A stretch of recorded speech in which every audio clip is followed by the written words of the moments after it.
There's something about this album that brings the best out of people. Maybe it's the relaxed, groovy tune, or perhaps the desire to reminisce during a time we never experienced to begin with. But what probably makes this album so recognizable is the title. Oh, and there's also the large portrait of a beagle as well.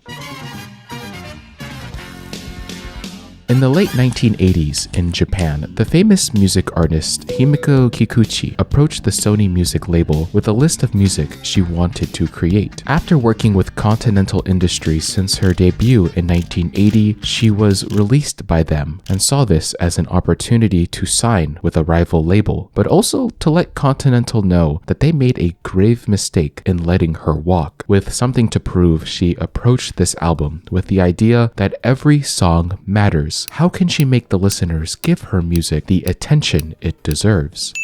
Now under Sony, this list of music would soon later be named Flying BEAGLE, containing 8 original songs where the writing, arrangement, and important instruments performed in the final product were all done by Kikuchi herself. It was released in 1987 and was a massive hit. So much so that even today, hundreds and even thousands of people are set on finding the rare and elusive vinyl record that still to this day has never seen a reissue. The last time it was ever sold was over a year ago. Sadly, I'm still looking for one as well. Anyway, Flying BEAGLE would be one of 2 collaborations done by Sony before making her final true album called Beam with RCA. And with such a short yet impactful career, Himiko Kikuchi was out of the music industry by '93. Except what she never expected when she left the industry was just how big this beagle was about to become.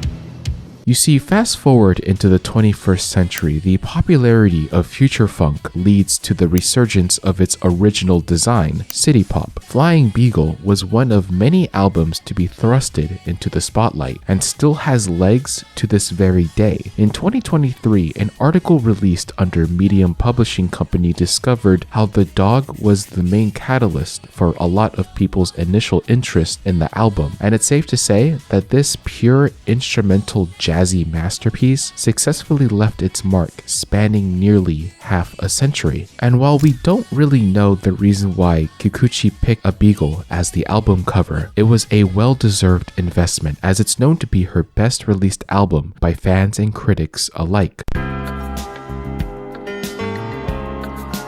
And when it came to the 8 tracks, all of them being uniquely different as intended, contains a sense of familiarity that begins to grow within first-time listeners. Perhaps the title to the first song could be a message to her returning listeners after she went on hiatus, after leaving her previous label, or the confidence that Kikuchi has shown that you will return to listen again one day. There was a time where this beagle remained dormant, like a piece of treasure waiting to be discovered. And I think every once in a while, it's exciting to come across music like this because, well, whoever says they don't enjoy a good piece of hidden treasure are lying.